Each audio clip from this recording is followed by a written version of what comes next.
Once upon a time, in a small town, there were two families. One family was of a different race than the other, and because of this, the two families had never really interacted. In fact, the members of each family had formed opinions and assumptions about the other, without really knowing anything about them. One day, the town was hit by a terrible flood. Many houses were destroyed and families were left homeless. The two families happened to take shelter in the same community center that had been set up to provide relief to the flood victims. At first, they avoided each other, sticking to their respective corners of the room. But as the days went by, they started to interact out of necessity. They had to work together to make sure everyone had enough food and water, and to keep the center clean and organized.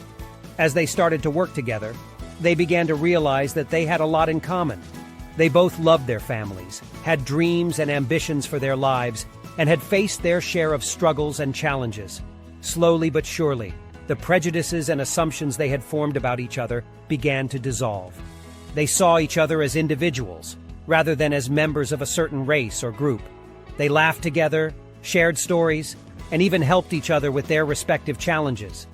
As the floodwaters receded and the families started to make plans to rebuild their homes, they did so with a newfound sense of community. They realized that despite their differences, they were all in this together.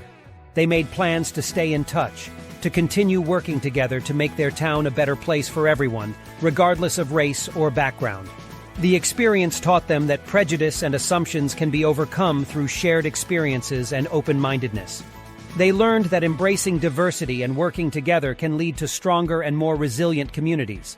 And most importantly, they learned that the things that unite us are far greater than the things that divide us.